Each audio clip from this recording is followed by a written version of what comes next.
بسم اللہ الرحمن الرحیم۔ مرزا انجینئر کی ویڈیو سنیے پھر بات کرتے ہیں۔ ٹھیک ہے، ابھی یہ اتنا بڑا بلنڈر ہو گیا ڈاکٹر ذاکر نائک سے نادر علی کی پوڈ کاسٹ میں۔ وہ بیسیکلی یہی لفظ بولنا چاہ رہے تھے شرح صدر، ان کے منہ سے الہام نکل گیا تو اس بیچارے سے الفاظ کا چناؤ غلط ہو گیا۔ وہ بیسیکلی شرح صدر کہنا چاہ رہا تھا، جو اس نے کہہ دیا کہ اللہ تعالیٰ نے میرے دل میں الہام کر دیا اس وقت جواب۔ اس طرح نہیں ہوتا بھائی، نہ اس طرح دین کے معاملات چلتے ہیں۔ اور وہ اگر میری فون پہ بات ہوئی ان سے یا کوئی ملاقات کے چانس بنے تو میں ان سے کہہ بھی دوں گا کہ یار اس کے اوپر آپ رجوع کریں، آپ نے کیا لفظ بولا ہے۔ اور مجھے پتا ہے ان کے الفاظ کا چناؤ کا مسئلہ ہے، ان کو اردو نہیں آتی، نہ ان کو یہ دقیق قسم کی ٹرمنالوجیز آتی ہیں۔ ایک اور ویڈیو سنیں۔ وہ ان کا ایک کلپ تھا نا جو بڑا وائرل ہوا تھا، جس کی وجہ سے کافی ہنگامہ کھڑا ہوا، اس میں سلپ آف ٹنگ بھی ان سے ہو گیا تھا۔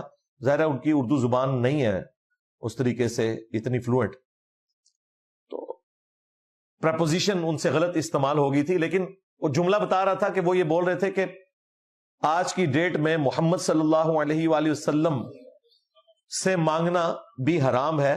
یہ بزرگ بابے جو ہیں یہ تو شاہی کوئی نہیں ہے، اگر رسول اللہ سے مانگنا حرام ہے تو ان بزرگوں سے جو قبروں میں ان سے مانگنا بھی حرام ہے۔ تو اس میں انہوں نے نبی صلی اللہ علیہ وآلہ وسلم سے مانگنا حرام ہے، وہ سے کی بجائے انہوں نے کو بول دیا۔ کو مانگنا حرام ہے، اور مانگنا بھی وہ گاف تو آپ کو پتا ہے ان لوگوں سے نکلتی کوئی نہیں، وہ مانگنا بھی ماننا نکل گیا، پتہ نہیں کو ربوں آئی ہوئی سی، پریپوزیشن بھی غلط لگ گئی اور لفظ بھی غلط نکل گیا اور جملہ بالکل صحیح بن گیا جڑا بالکل 180 ڈگری سی۔ ہاں تو محمد کو ماننا نکل گیا، حرام ہے۔ تو ظاہر ہے وہ یہ تو نہیں کہنا چاہ رہے تھے، لیکن وہ پورے کا پورا کانٹیکسٹ درست تھا، اس میں جملہ بتا رہا ہے کہ وہ یہ نہیں بولنا چاہ رہے، یہ بول رہے ہیں۔ اب دیکھیے ان دو ویڈیو میں کس طرح اپنے بیان کردہ مجدد کو، جس کو یہ مجدد مانتا ہے، اس کے کلام میں تعویلات کر رہا ہے۔ الہام اس کے نزدیک کفر ہے، اور جبکہ یہ الہام کی بات ثابت ہو گئی اس کے محبوب شخص سے، ذاکر نائک سے، تو لہذا اب تعویلات کر رہا ہے، تعویلیں ڈھونڈ رہا ہے۔ یہ مطلب یہ نہیں، مطلب وہ نہیں، مطلب انشراح صدر تھا۔ اچھا ٹھیک ہے، الہام تو ایک اصطلاح ہے، اس کا تعلق تو ہندی سے اردو سے نہیں ہے، وہ تو ایک شرعی اصطلاح ہے۔ اتنے بڑے آپ کے نزدیک عالم کو کیا یہ بھی پتہ نہیں کہ الہام اصطلاح ہے؟ الہام کی میں کس جگہ بول رہا ہوں، مجھے شرح صدر بولنا چاہیے۔ ایک تو بات یہ ہے تعویل آپ کا کرنا بنتا نہیں، لیکن پھر بھی آپ کے نزدیک جو صریح کفر ہے آپ اس میں تعویل کر رہے ہیں۔ دوسری ویڈیو میں آپ دیکھیں، آپ نے اس دور میں محمد صلی اللہ علیہ وسلم کو ماننا بھی حرام ہے، یہ اس کا جملہ تھا ذاکر نائک کا، معاذ اللہ۔ اور آپ نے اس جملے میں بھی تعویل کی ہے کہ ان کو لنگوسٹک کا علم نہیں ہے، وہ اردو کو صحیح جانتے نہیں ہیں۔ ٹھیک ہے، تو یہ تو وہ ہو گئے کہ جس میں آپ لنگوسٹک کا ایشو لا کر آپ کہتے ہیں کہ یہ مسٹیک آف ٹنگ ہے، یہ ایرر آف ٹنگ ہے، یہ زبان کا پھسل ہے، زبان کی پھسلنے کی وجہ سے زبان کی غلطی۔ یعنی آپ اپنے بابے میں تعویل کریں گے، جیسا بھی وہ کفر کہہ دے آپ تعویل کریں گے، یعنی آپ اپنے مجدد مانے ہوئے شخص کے جملوں میں تعویل کرنے کے لیے ایڑی چوٹی کا زور لگا رہے ہیں، اور جب ہمارے مسلمہ بابوں کی بات ہو آپ کہتے ہیں نہیں نہیں کوئی تعویل نہیں، کوئی تعویل نہیں۔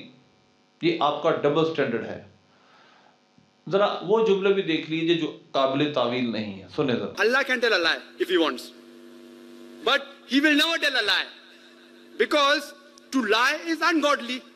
The moment he lies, he ceases to be God. Allah can do injustice if he wants. Allah subhanahu wa ta'ala, if he wants, he can make a mistake. اللہ جھوٹ بول سکتا ہے، قادر ہے، معاذ اللہ۔ بولے گا تو خدا نہیں رہے گا، معاذ اللہ۔ اللہ ظلم کرنے پر قادر ہے، کرے گا تو خدا نہیں رہے گا، معاذ اللہ۔ یہ صریح کفر ہے آپ کے نزدیک بھی۔ مرزا انجینئر آپ کی ویڈیوز میں یہ بات ثابت ہے، تو اب آپ پھر بھی تعویل کرتے ہیں۔ جب آپ ایسے شخص کے بارے میں جس کے اندر مسلمانوں میں ہی ایک خلفشا اور انتشار ہے، آپ تعویل کرنے کے قائل ہیں، کرتے ہیں، کیونکہ آپ کی مرضی و منشا ہے، آپ کا ہوائے نفس ہے۔ آپ کی خواہش جڑی اس کے ساتھ. اور جب بابوں کی بات آتی ہے، وہ بابے جو مسلم ہے سمت کے بابے، آپ کہتے ہیں کوئی تعویل نہیں. مثلا بائی بستامی رحمۃ اللہ علیہ، یہ دیکھیے بائی بستامی رحمۃ اللہ علیہ کس کس کو نے بزرگ مانا ہے. ہم ذرا کچھ حوالے آپ کے سامنے پیش کرتے ہیں. یہ متفقہ بزرگ ہیں. یا پھر آپ کے سامنے صفت الصفوہ امام ابن جوزی رحمۃ اللہ علیہ کی کتاب چل رہی ہے. انہوں نے ذکر المصطفین من اہل بستام، جو بستام ایران کا علاقہ ہے، اس کے جو چنے ہوئے سلیکٹڈ اللہ کے نیک بندے ہیں ان کا تذکرہ کیا. اور ان میں سب سے پہلا نام کیا ہے؟ ابو یزید بستامی.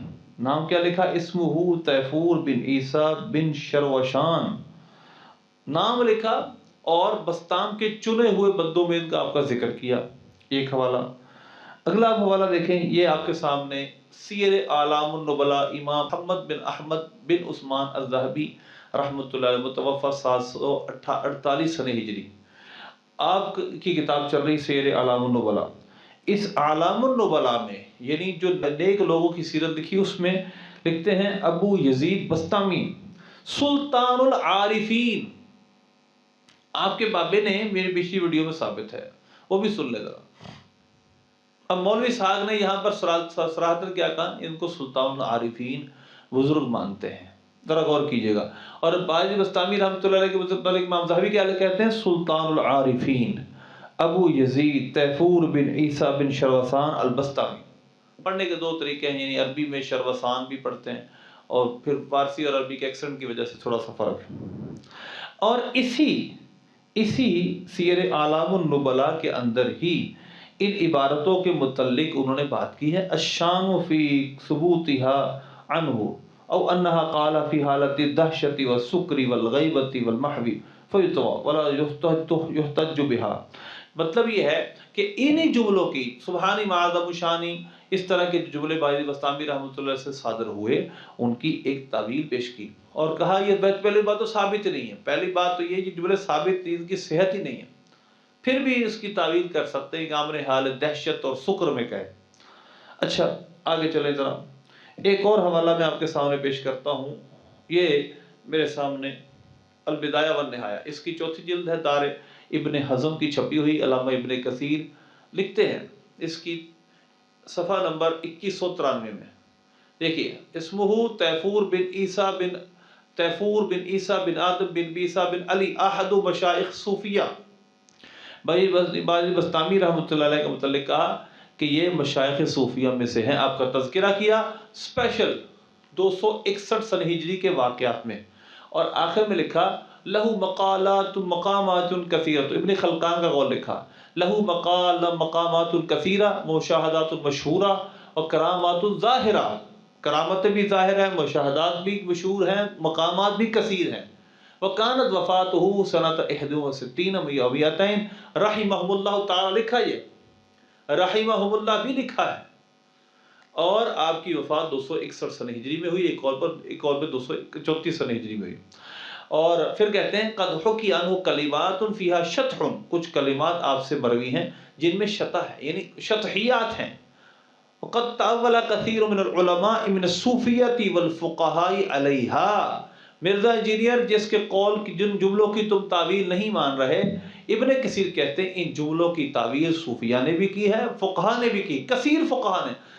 تأولها کثیر من العلماء من الصوفیۃ والفقہاء علیہا.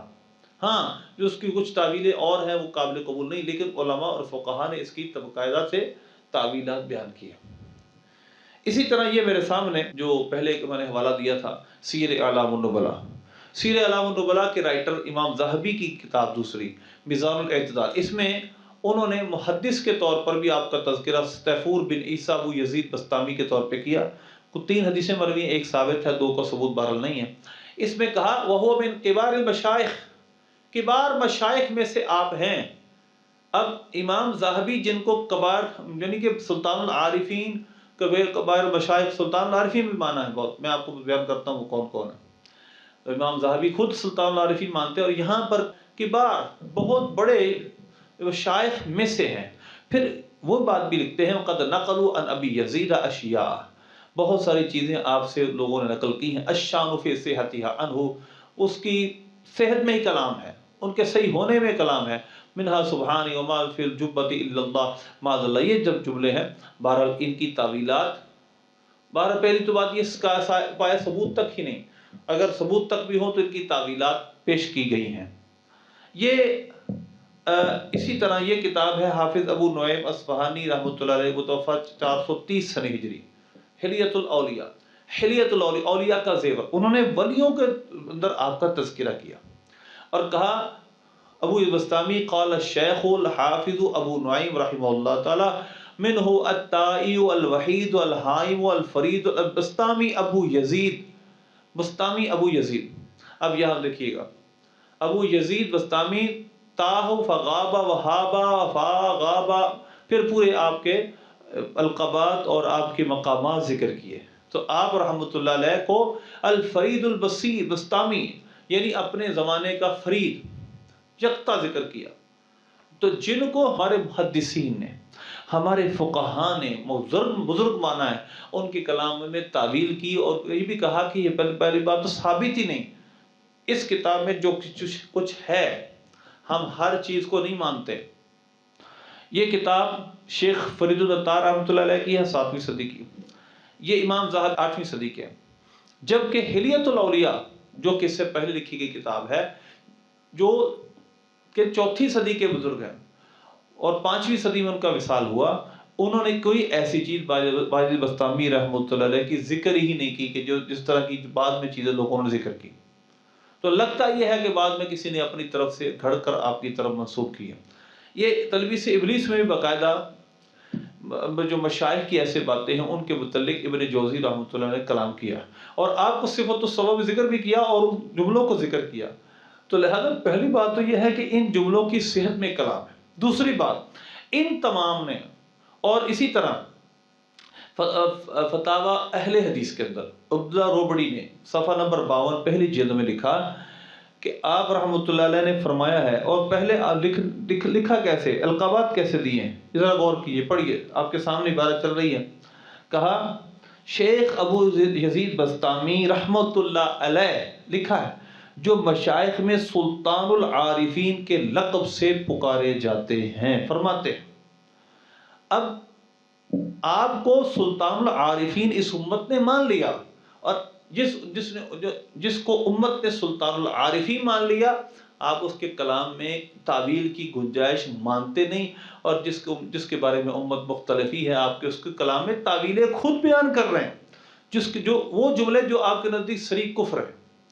تو ایک بات تو یہ. دوسری بات یہ ہے جو یہاں بھی فتاوی حدیث میں لکھی ہے اور تمام کتابوں میں لکھی ہے، جو میں نے آپ کے سامنے بھی حوالے دیے ہیں، کہ آپ رحمۃ اللہ نے فرمایا کہ کسی کو ہوا میں اڑتا دیکھو، پانی پہ چلتا دیکھو. کشف المحجوب میں یہ ذکر کیا، اور بہت ساری کتابوں جو میرے سامنے جن کے میں نے حوالے دیے ان میں بھی ہے. تو فرمایا اس وقت تک اس کو ولی نہ ماننا جب تک کہ اس کو شریعت کا پابند نہ دیکھو، دھوکہ نہ کھانا اسے جب تک شریعت کی پابندی نہ دیکھو. تو جب آپ کا یہ قول تواتر کے ساتھ نقل کیا گیا ہے تو کس طرح آپ شریعت کے خلاف جملے کہہ سکتے ہیں؟ اللہ ہمیں مرزا انجینئر کے فتنے سے محفوظ کرے. اور آخری بات، آپ کا نام ابو یزید، اس پر بہت کھرے کلام اور ہو سکتے ہیں، لیکن یہ روڑا ڈالتا ہے. دیکھو ان کو یزید سے کتنا پیار تھا، معاذ اللہ.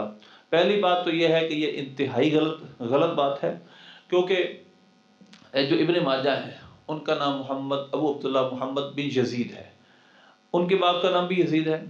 اور یہ میرے سامنے ابن حجر اسقلانی رحمۃ اللہ علیہ کی الاصابہ ہے، اس کا آپ ذرا جا کر پڑھیں، صفحہ نمبر 2103 صفحہ، یہ وحیدی کتب خانے کی چھپی ہوئی. اس میں یزید کا نام کے صحابہ تابعین کی ایک فہرست ہے دوسری صدی تک، اور بلکہ ایک نام ہے یزید بن حویرث الانصاری، یہ حضرت مولا علی رضی اللہ تعالیٰ عنہ کی ساتھ تھے جنگ صفین میں. تو لہذا بہت سارے صحابہ اور تابعین اور تبع تابعین کے نام یزید تھے. یزید نام اوائل اسلام میں معیوب نہیں تھا، جس طرح عبداللہ بن ابی ایک رئیس المنافقین ہے، تو جس کا نام بعد میں عبداللہ رکھا گیا تو معاذ اللہ عبداللہ بن ابی کی محبت میں رکھا گیا. ایسا نہیں ہے. یزید کا نام جس نے بعد میں رکھا تو یزید کی محبت میں رکھا. صحابہ کے نام یزید، تابعین کے نام یزید، تبع تابعین کے نام یزید. تو یہ تو بالکل ایک بے اصل اور بے بنیاد الزام ہے، بے بنیاد اعتراض ہے. اللہ سے دعا ہے اللہ ہمیں اس کے فتنوں سے محفوظ کرے.